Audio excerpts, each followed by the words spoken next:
fast forward, you come our channel you so a GH Politics Avenue.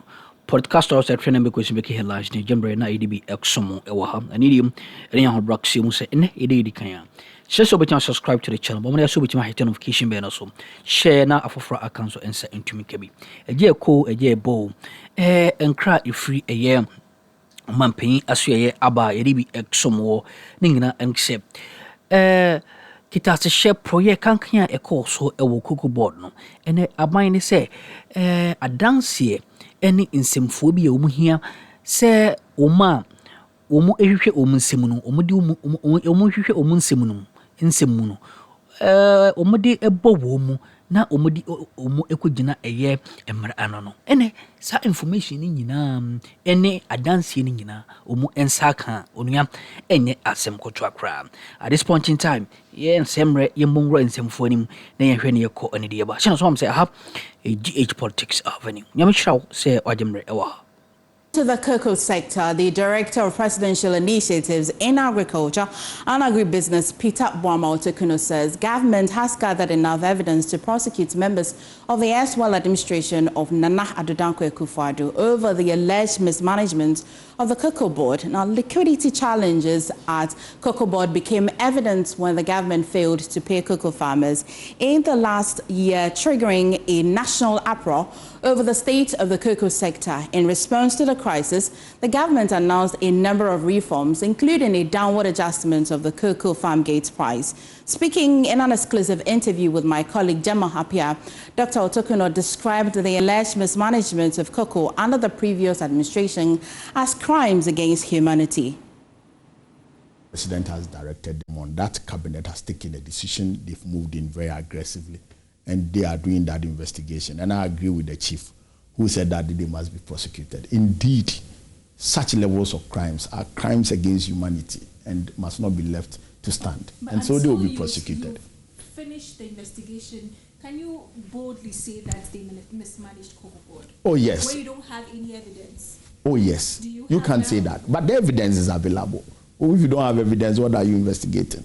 Most of the decisions are criminal, and they smack of criminal maladministration of Cocoa Board, and it's most worrying. For example, if you look at the issue of cocoa sacks, Cocoa Board bought cocoa sacks that could last for 6 years, stored them in the warehouse, brought them to Ghana, stored them in the warehouse, and subsequently, every other year after they bought that, they made that purchase, they imported cocoa sacks, huge amounts of cocoa sacks, and left them at the port without clearing them because the duties were also not being, they were not able to pay.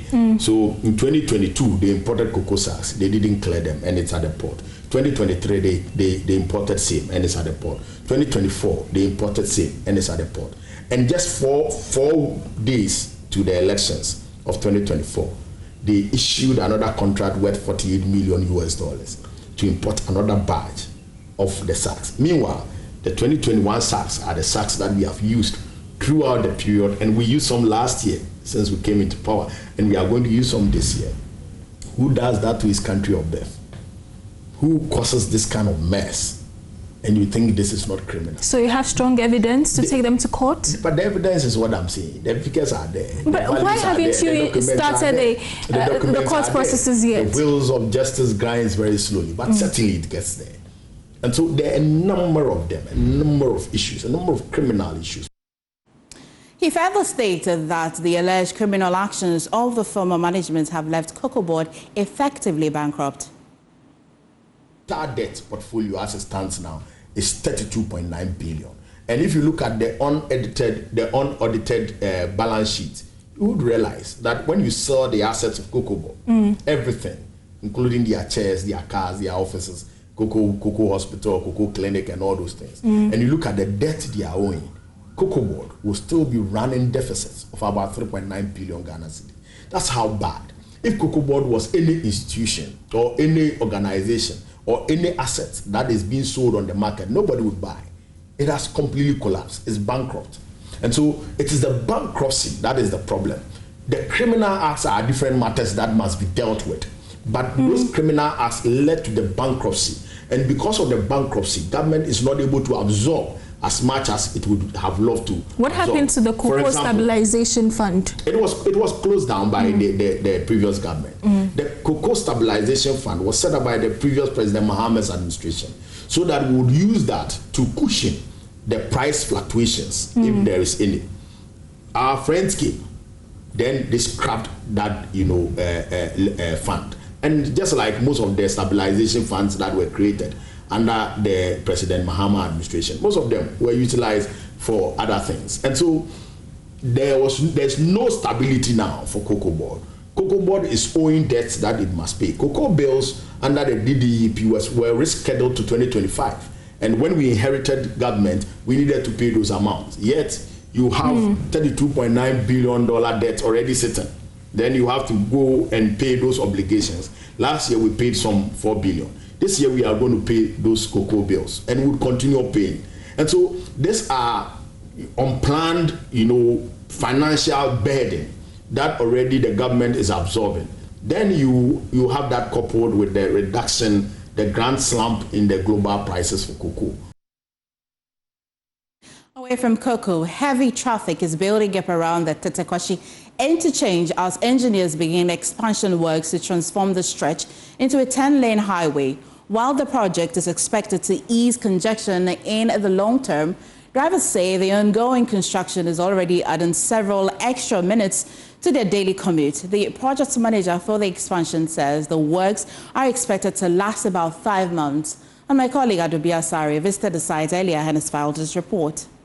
The Tetekwashi interchange, where expansion works are ongoing and which are meant to ease traffic in the long term. But currently, drivers have to pay the price by staying longer in the traffic, by staying longer on the roads to get to where they are going to. And currently, we are at the N1, where you can see the traffic starting from somewhere around La Paz, down to Jolu, down to this Tetekwashi Road, to Accra Mall, and then to Shiashi, and then those who use Legon to Medina will also have to go. Now, the police have responded swiftly to come and control the free flow of traffic. So, in as much as drivers will have to stay for longer periods on the road, it's not as bad as one may expect, because the police are at vantage points directing this traffic. Now, the other set of people who also have a price to pay for this expansion project are the people who are using the N4 road. That is the people from 37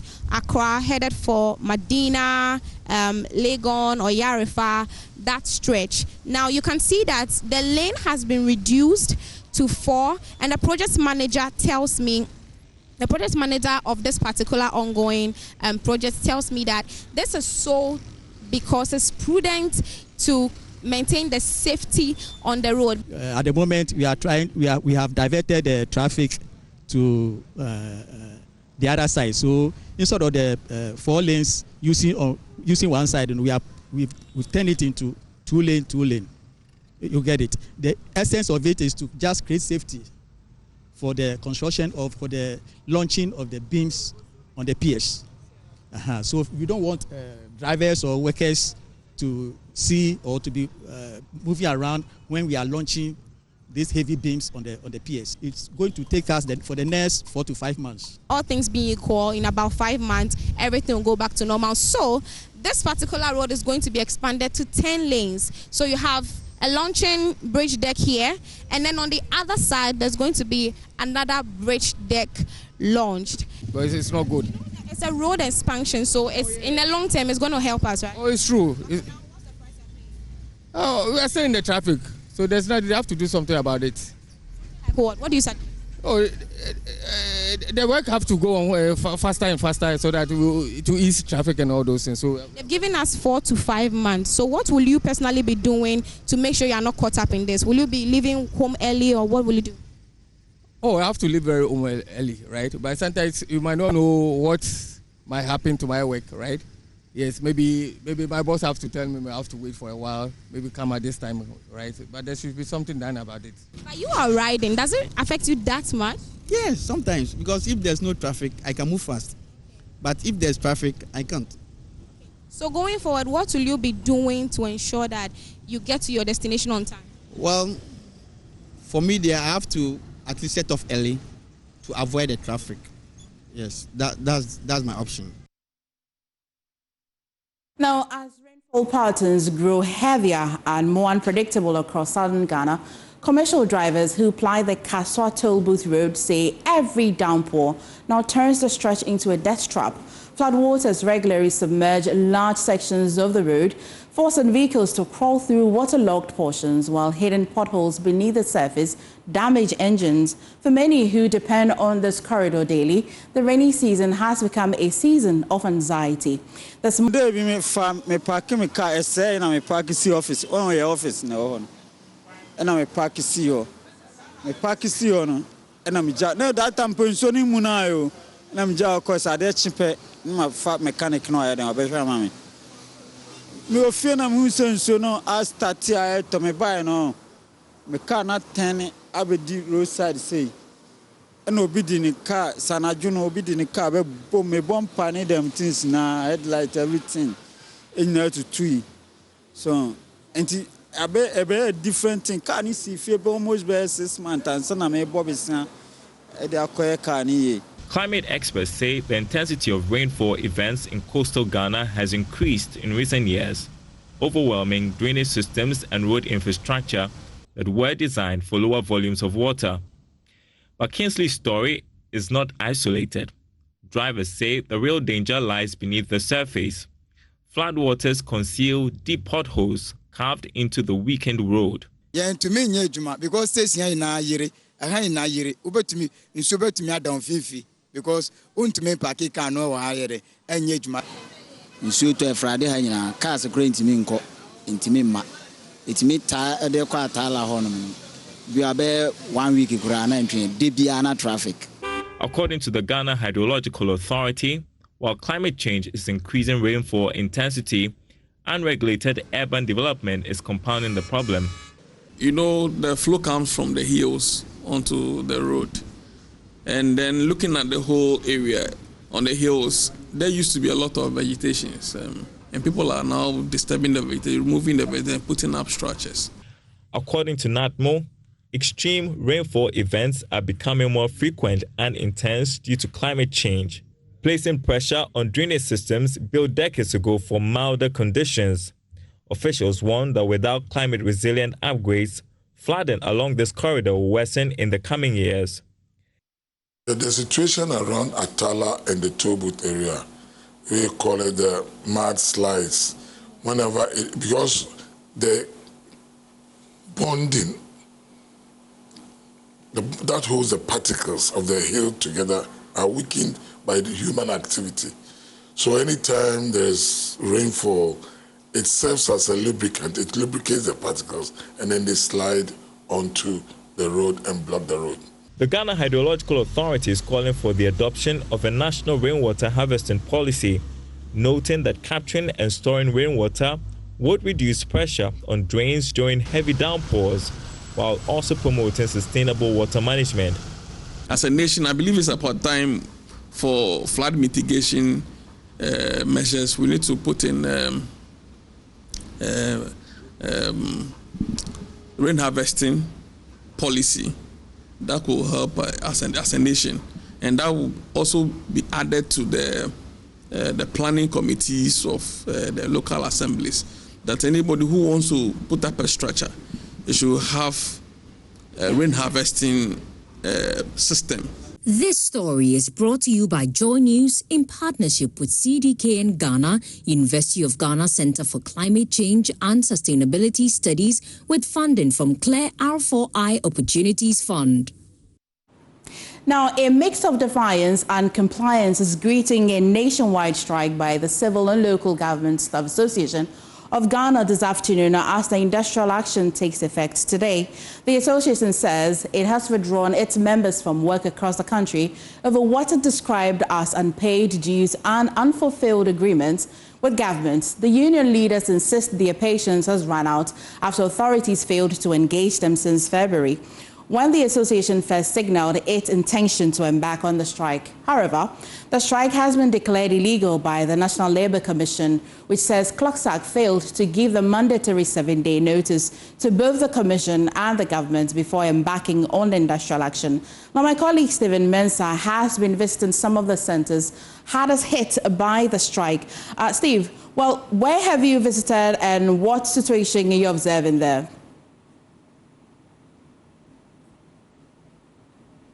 We've been visiting the office of the Registrar General's Department. We've also been to the passport office. Currently, I'm at the Works and Housing Ministry.